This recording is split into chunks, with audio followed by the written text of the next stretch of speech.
Mikrometer sekrup adalah alat ukur yang digunakan untuk mengukur ketebalan suatu benda. Namun, ketebalan benda yang dapat diukur dengan mikrometer itu terbatas. Seperti yang Anda lihat, mikrometer ini memiliki jangkauan pengukuran maksimal 25 mm. Salah satu yang membedakan mikrometer dengan alat ukur lainnya ada pada ketelitiannya yang mencapai 0,01 mm. Lalu bagaimana cara menggunakannya? Simak video berikut. Bagian mikrometer sekrup. Frame adalah rangka utama mikrometer yang berbentuk C. Skala utama adalah skala pengukuran untuk menentukan nilai kasar suatu pengukuran. Skala nonius adalah skala pengukuran untuk menentukan nilai desimal suatu pengukuran. Bagian lain dari mikrometer terdiri dari anvil atau poros tetap, spindle atau poros geser, timbel, ratchet, dan pengunci mikrometer. Bagaimana cara menggunakannya? Sebelum mikrometer dipakai, Anda harus melakukan kalibrasi. Kalibrasi adalah cara untuk mengkondisikan skala utama agar sinkron dengan skala nonius. Caranya, putar ratchet hingga spindle menyentuh anvil.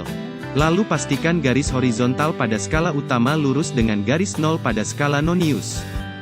Kalau belum lurus, putar skala utama menggunakan kunci khusus.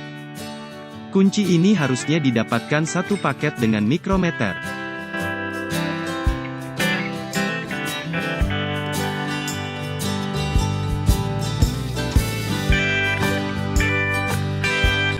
Apabila garisnya sudah lurus, Anda bisa gunakan mikrometer untuk mengukur.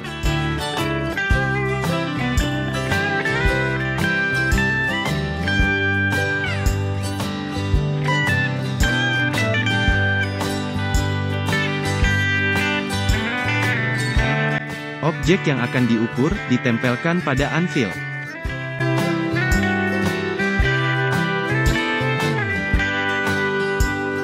Lalu putar ratchet hingga spindle bergeser menjepit objek yang akan diukur. Saat spindle sudah menyentuh objek yang akan diukur, maka ratchet akan berbunyi saat diputar. Setelah itu, putar kunci mikrometer untuk menjaga spindle tidak berubah posisi. Langkah berikutnya baca hasil pengukuran. Untuk membaca hasil pengukuran mikrometer, pertama cari dulu nilai kasar pengukuran. Nilai kasar ini bisa Anda dapatkan dengan melihat garis terakhir skala utama yang dilewati timbel. Pada skala utama, ada dua buah garis yakni garis atas dan garis bawah. Setiap garis memiliki nilai 1 mm baik yang atas atau bawah. Namun kalau Anda perhatikan, posisi garis bawah itu ada di tengah dua garis atas. Itu karena garis yang ada di bawah menunjukkan nilai pertengahan dari garis yang ada di atasnya. Jadi kalau seperti ini maka hasilnya 11,5 mm. Karena timbel sudah melewati garis bawah setelah garis 11. Selanjutnya mencari nilai desimal. Untuk mencarinya Anda perlu tahu tentang skala nonius. Skala nonius memiliki 50 garis di mana setiap garis memiliki nilai 0,01 mm. Jadi untuk mencari nilainya, Anda cukup melihat garis mana yang paling lurus dengan garis horizontal pada skala utama. Pada pengukuran ini, garis yang paling lurus adalah garis 46 artinya nilai desimalnya 0,46 mm. Lalu tambahkan nilai kasar dan nilai desimalnya, maka Anda akan mendapatkan hasil 11,96 mm.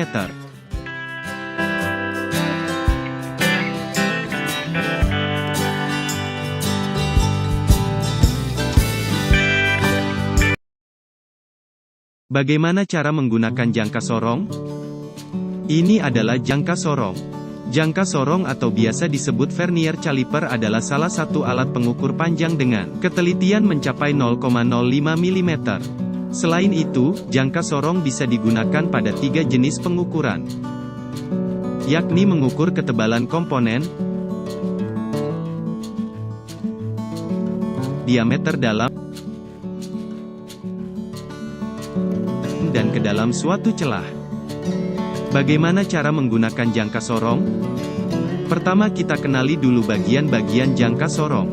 Jangka sorong terdiri dari dua skala, yang pertama skala utama. Skala utama terletak pada bagian jangka sorong yang tetap. Sementara skala lainnya adalah skala vernier yang terdapat pada bagian jangka sorong yang bergeser. Apa bedanya skala utama dan skala vernier? Secara lebih mudah, skala utama digunakan sebagai nilai kasar suatu pengukuran. Sementara skala vernier digunakan untuk menentukan nilai desimalnya. Jadi apabila digabungkan, akan menghasilkan hasil pengukuran dengan ketelitian mencapai 2 digit di belakang koma. Bagian lain dari jangka sorong adalah rahang atas. Fungsinya sebagai media pengukuran lebar celah atau lubang silinder. Lalu ada rahang bawah untuk mengukur ketebalan. Dan tangkai ukur kedalaman untuk mengukur kedalaman suatu celah. Lalu bagaimana cara pakainya? Untuk menggunakan jangka sorong sebenarnya mudah sekali. Pertama, tentukan jenis komponen yang ingin Anda ukur. Gunakan rahang bawah untuk mengukur ketebalan atau diameter komponen seperti diameter poros atau diameter piston. Caranya, jepitkan kedua rahang bawah pada benda yang akan diukur. Geser skala vernier hingga mentok. Pastikan posisi benda dan jangka sorong simetris.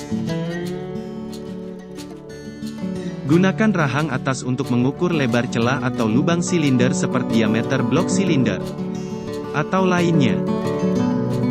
Caranya, selipkan kedua rahang atas pada benda yang akan diukur. Geser skala vernier hingga mentok. Pastikan posisi benda dan jangka sorong simetris. Gunakan tangkai ukur kedalaman untuk mengukur kedalaman suatu celah seperti kedalaman thread ban atau ketebalan kampas rem. Caranya, masukkan tangkai ukur pada celah yang akan diukur. Geser skala vernier hingga tangkai menyentuh dasar celah. Pastikan posisinya simetris. Setelah itu, kencangkan pengunci skala vernier untuk mengunci skala vernier agar tidak bergeser. Terakhir, baca hasil pengukuran. Untuk membaca hasil pengukuran jangka sorong, pertama cari nilai skala utamanya. Caranya, cari garis terakhir pada skala utama yang telah dilewati garis 0 pada skala vernier. Lalu catat hasilnya. Kemudian cari nilai desimalnya. Caranya cari garis yang paling lurus antara skala vernier dengan skala utama. Garis itulah yang jadi acuan nilai desimal. Terakhir, tambahkan nilai kasar dengan nilai desimalnya. Maka Anda akan mendapatkan hasil pengukuran akhirnya. Agar lebih paham, saya akan memberikan beberapa contoh pembacaan hasil pengukuran jangka sorong.